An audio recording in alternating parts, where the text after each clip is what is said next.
сделать?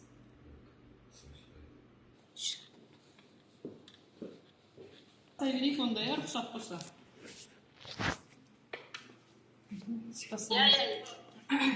Саламатсыздар ма? Қоғамдық тыңдаудың төрағасы Тереңдік кентінің әкім аппаратының өкілі Бақбақ Женат Абдрахманқызы. Бүгінгі ашық жиналыста біз Қазпетрол Групп жауапкершілігі шектеулі серіктестігінің солтүстік хайыргелді кен орындарына арналған атмосфераға ластаушы заттардың рұқсат етілген шығарындылар нормативтерінің жобасын түзетуін талқылайтын боламыз. Бірінші қоғамдық тыңдаулар өткізу регламентін бекітіп алса, қоғамдық тыңдауларға қатысушылар тіркеу, бірінші, екінші келісілген уақытта қоғамдық тыңдаулардың ашылуы, үшінші баяндамшылардың сөз сөйлеуі, төртінші баяндамаларды талқылау, бесінші баяндамалар бойынша қоғамдық тыңдауларға қатысушылардың ескертулері мен ұсыныстары тыңдалады. Баяндамшылар өз кезегінде қоғамдық тыңдауларға қатысушылардың ескертулері мен ұсыныстарына жауап береді. Алтыншы қоғамдық тыңдауларды қорытындылау. Регламентті бекіту туралы қатысушылардың шешімдері. Дауыс берсеңіздер.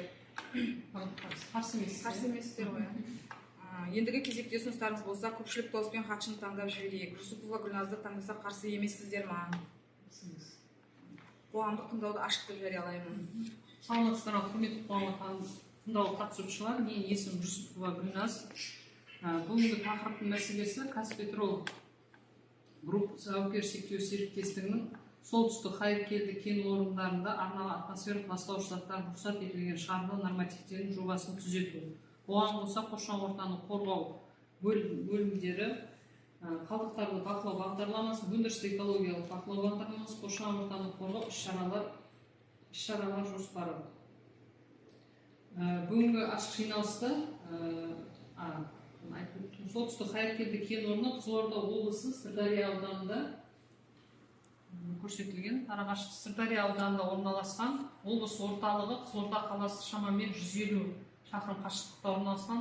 Термезек кенті 120 шақырым қашықтықта орналасқан. Мүлік аумағында тарихи мәдени мұра объектілері 13-те сәулет археологиялық объектілер жоқ. Жобаланған ерекше қорғалған табиғи аумақтарда және мемлекеттік орман қоры жерлердің тыс жерде орналасқан.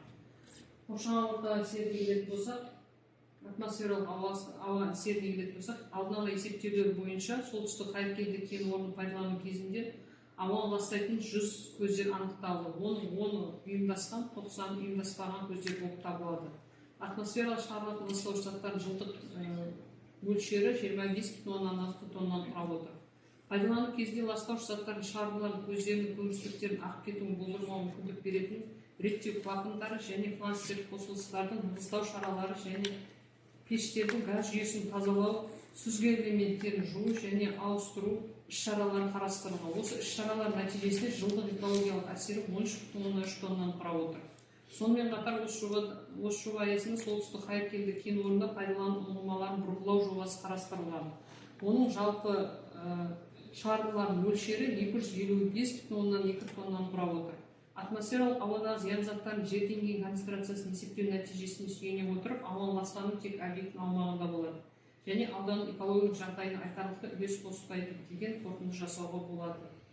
Су әсеріне келетін болсақ, технологиялық процеске және жұмысшылардың тұрмыстық қажеттіліктерін қамтамасыз ету үшін техникалық және ауыз су қажет. Сумен жабдықтау жұмыс жасап тұрған екі су ұңғымалары арқылы жүзеге асырылып отырады. Солтүстік хайыркелді кен орны пайдалану ұңғымаларын бұрғылау жобасы бойынша жұмыстар жүргізу кезінде судың тұтыну мөлшері 1805,6 текшеметр суды құрап отыр және сарқынды судың көлемі 812,9 текшеметр суды құрап отыр.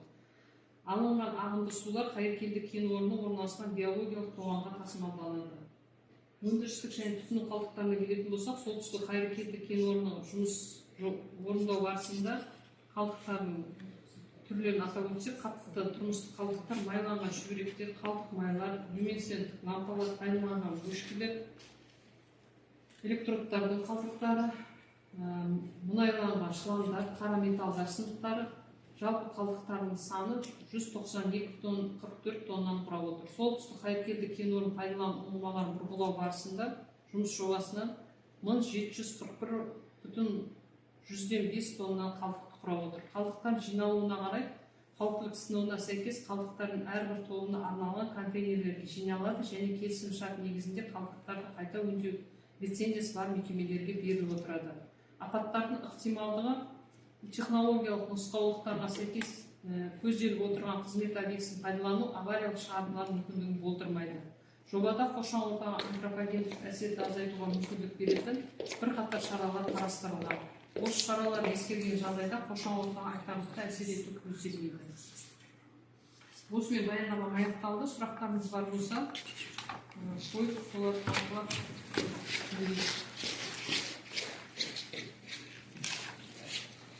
естіліп тұр ма? Сұрақтарыңыз бар ма? Иә, сұрақтар бар. Жаңағыдай сұрақ қой, корректировка с чем связана? Мен жауап берейін. Бұл месторожденияда скважина қарастырылған 55, 56, 57 деген. Сол себепті осы бұрғылауына байланысты корректировка жасап жатырмыз. Бұл жақты баланс газы өзгермей ма сонда?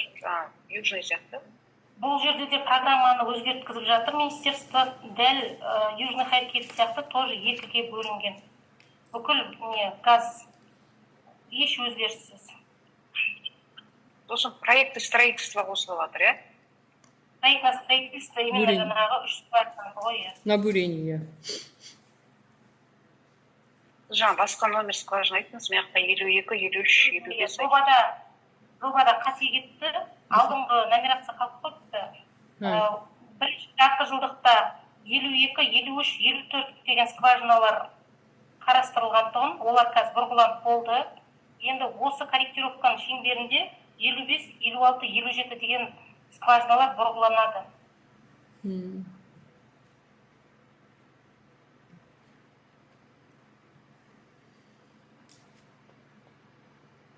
Бұл жақтың газы неге бармай ма? Месторождение Нұралы, Казмир мұнай? Вадиди?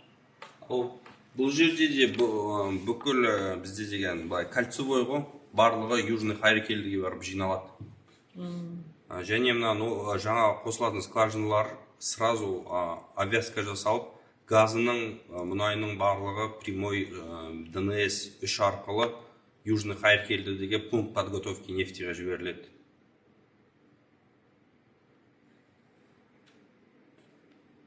Бірақ севердегі магистральный ондай салынбайды, жаңағы. Бізде деген бүкіл пункт подготовки компрессорный станция бәрі южный хайркелдіде, бірақ бізде северный хайркелді ең үлкен кен орын болып табылады. Сол үшін сол жерде корректировкасы жасалды, жаңа программа развития сырого газа. Программа түсіндім ғой, жаңағыдай рабочий проект болмайды ма? Жоқ, рабочий проект болмайды. Жоқ. Рабочий проект болмайды, себебі бүкіл газды бірінші южный хайркелдіге жинайды. Сол бізде централизованный месторождениядан бірден Казмир мұнайға қарай жолдайды, сол жерден. Иә. Ол жаққа барғанша дейін ол газ севердегі Ол газ существующий трубопроводпен өзінің не деп жатыр ғой, циркуляционны барлығы бір-бірімен байланысты трубопроводтармен без месторождения. Өзінің бұрыннан жұмыс істеп келе жатқан схемасы бойынша южный хайркелдіге барады газ. Полностью газопровод, трубопроводқа қосылады, осы месторождение, южный хайркелдіге қосылады. А в чем необходимость строительства еще 3 скважин?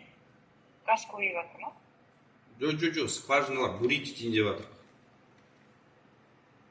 Дұрыс қой, в чем необходимость бурения 3 скважин? Поддержка добычи. Бізде білетіндіктеріңіздей добыча түсіп жатыр ғой, енді бүкіл Қызылорда бойынша болмаса. Сонымен күресу мақсатында ғой.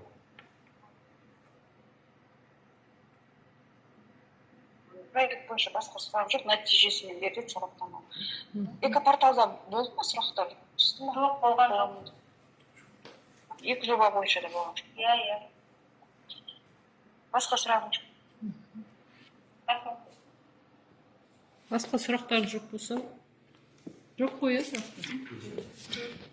Сұрақтар жоқ болса, бүгінгі қоғамдық тыңдауда ереженің барлық талаптар сақталуына байланысты өткізілді деп саналады. Қарсы еместер ғой. Рахмет. Сау болыңыздар.